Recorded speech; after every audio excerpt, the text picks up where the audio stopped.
Yo, I'm Brendan, and this is why Gen X can't retire. People born between the years of 1965 and 1980 are too cocky about their financial situations, and in reality, aren't even close to being ready to sip Mai Tais on the beach, eating luscious burritos, and shopping for new race cars. When surveyed, most people who are Gen X think they're going to retire at 60 years old, but newsflash, that starts next year for the oldest Gen Xers. When the average amount they have saved for retirement is just $60,000, that's going to be an extremely short retirement, like a year. Today, we're going to dive into 3 topics. Number 1, the income and savings of Gen X. Number 2, why Generation X isn't close to being able to retire financially. And number 3, how to fix the situation in time to have a wonderful retirement. Let's start by talking about Gen X's income and savings. The potential is there for you to win if you're in Gen X because you actually have the highest income by any other age group. You're earning more money than anybody else. Specifically, when we're talking about median household income in the United States in the year 2022, people between the age of 45 and 54 were earning $101,500. Now, another survey that I looked at claims that the median income of Gen X is $150,000. And so because that age range varies a little bit, it's somewhere in that range, right? Somewhere between 100 and 150K is the median. You guys are raking in the dough. But things aren't going as well when we talk about actual savings that are set aside for retirement. We are not doing so well when it comes to that.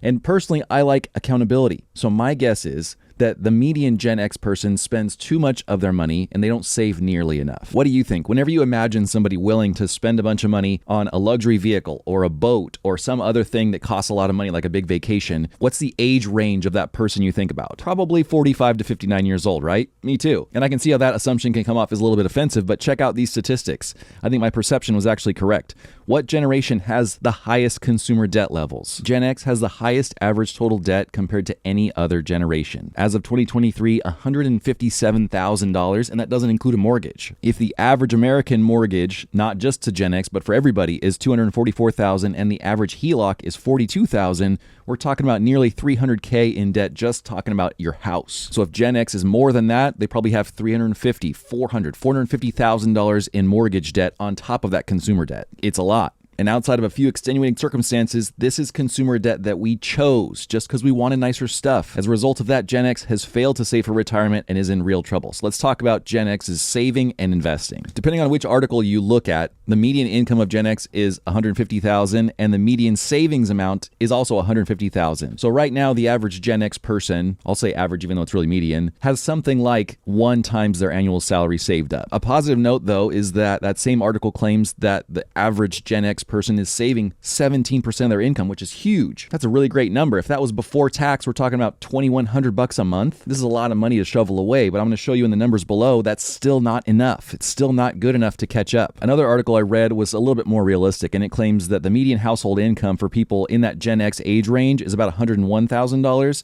and the median retirement savings for people in that same age range is $115,000. Again, it's right there around that 1 times your annual income saved, but that's way, way behind. I don't think that the average Gen X person or any person of any age range is saving 17%. I think it's probably closer to 10%, which at this income level means that they're saving something like $842 per month. Again, if that's pre-tax. You probably saw it coming. It's spreadsheet time. First up, let's talk about the best case scenario. We're talking about the Gen X person who's the youngest possible Gen X, the one with the most time left to save and invest. The highest earning Gen X person, $150,000 a year. Somebody starting with the best amount of savings, $150K, and making a good return on their investment, something like 9% per year. And all these numbers we're factoring in here don't even include tax. Tax complicates things, and we're also assuming that you're investing in a way that's going to minimize your tax burden. So even in a best case scenario, there's still no way you're going to retire at that target age of 60 years old. So starting today in 2024, if you've got that $150,000 saved, the 4% rule tells us that you can withdraw $6,000 per year every year for the rest of all time and not run out of money. Thankfully, you don't need to replace your entire income of $150,000 because in retirement,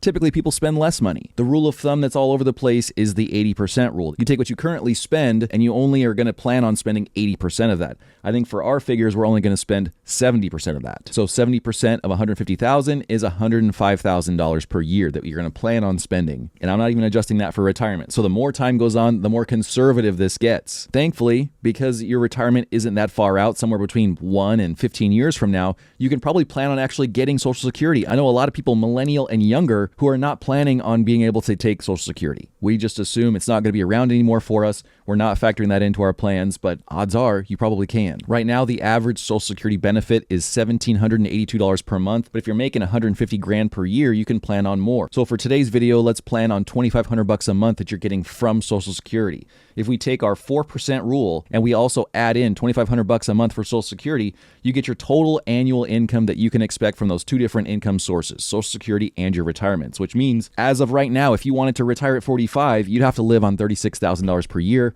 but obviously you can't because you're not going to get anything from Social Security right now. So the number is kind of moot. The point is just to show the difference in what you need versus what you've got. And right now, the difference is $69,000 per year. If we fast forward all the way till you're 60 years old, the time that you thought you would retire because you're investing hard, 17% of your income every month is going in there. It's getting invested. It's growing at 9% per year. Even then, in the year 2039, you'll have $1.3 million saved. At a 4% withdrawal rate, that's $53,000 per year you can withdraw. We add Social Security on top of that, and you're still at a shortfall of $22,000 per year. It still doesn't cut it. It takes 4 more years till you're 64 to actually come up and equalize. So even this youngest, highest earning, most diligent kind of saver person is still not going to make it in the timeline that Gen X typically thinks that they're going to retire. And if that was a best case scenario, what about a more realistic scenario? What about somebody else who's 45, making $101,000 per year in the household, saving 10% with the investment still growing at 9% per year? Well, it's a similar outcome. By my numbers, I don't think you have a chance of retiring until you're 64. That's when we finally equalize and we can combine our investment income with our Social Security income, and that actually exceeds the yearly amount that we need every single year. These are, of course, very rough numbers.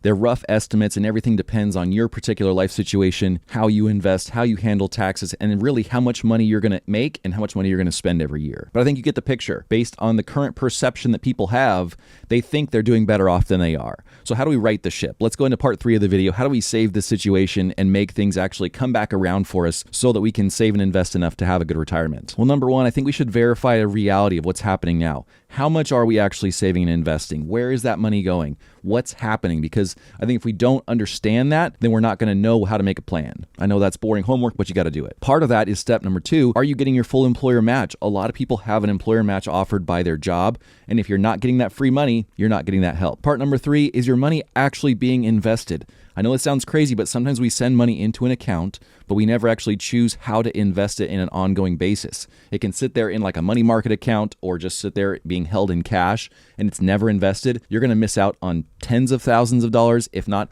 hundreds of thousands of dollars in gains if your money is sitting in cash and is not invested. Step 4, do you have a forgotten 401k from a previous job? You know it's still yours, right? You roll that baby into a traditional IRA today and get that invested. Make sure you have that money. I did a whole video on forgotten 401ks. I'll link that at the end of this video if you want to see that. People are missing out on billions of dollars because they forgot that their old 401k is still theirs. It's not your job's money. It's your money. Step number 5, check your spending. If you can turn that down starting now, it's going to be a lot easier to retire. I know it's not sexy. It's not fun to think about, but if you want to set yourself up for the future that's really coming pretty fast for you, that's the thing we need to do. And finally, the obvious last step is if you're old enough, you can actually contribute more than the rest of us to our retirement accounts. So if you're over the age of 50, you can do what's called catch-up contributions. And that's not ketchup and mustard. That's catching up. It's being able to expedite how much you can actually save. So in 2024, someone who's under 50 can only contribute $23,000 to your 401k. If you're over 50, you can put in another $7,500 for a total of $30,500 that you could send into your 401k every single year. I think there's a balance to be struck here.